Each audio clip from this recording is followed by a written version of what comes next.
कल्पना करा, ब्रह्मा, विष्णू आणि महेश हे तिन्ही देव एका स्त्री समोर बाळ बनले. ही प्रसिद्ध लोककथा दत्तात्रेयांच्या जन्माची आहे.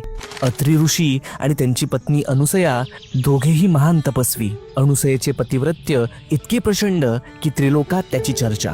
एकदा नारद मुनींनी त्रिलोकी फिरत असताना देवलोकांमध्ये अनुसयेच्या पतिव्रत्याची खूप स्तुती केली. ती स्तुती ऐकून देवी सरस्वती, लक्ष्मी आणि पार्वती यांना मत्सर वाटू लागला.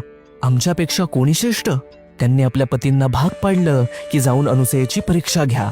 ब्रह्मा, विष्णू आणि शिव साधू वेशात अत्री आश्रमात आले. साधूंनी अनुसयेला म्हटलं, आम्हाला भूक लागली आहे, पण एक अट, तुम्ही निर्वस्त्र होऊन आम्हाला अन्नदान करा. यांची अपेक्षा मान्य करावी तर आपल्या पातिव्रत्य धर्माला बाधक होईल, आणि जर ती अमान्य करावी तर भुकेले अतिथी घरातून निघून जातील. करावे तरी काय? तेव्हा तिने कमंडलूतील गंगोदक घेतले आणि त्या तिन्ही अतिथींवर सिंचन केले, आणि अद्भुत, त्या क्षणी त्रिमूर्ती लहान बाळ झाले. अनुसयेने त्यांना आईप्रमाणे कुशीत घेतलं, स्तनपान करवलं आणि पाण्यात झोपवलं. बराच काळ तीनही देव परत न आल्यामुळे तीनही देवी चिंतित झाल्या. झालेला सर्व प्रकार समजताच त्रिदेवी घाबरून धावत आल्या. अनुसयेने दयाळूपणाने सर्वांना मूळ रूप दिलं आणि त्यावर प्रसन्न होऊन त्रिमूर्तींनी वरदान दिलं, अनुसया, आम्ही तिघेही पुत्र म्हणून तुला प्राप्त होऊ.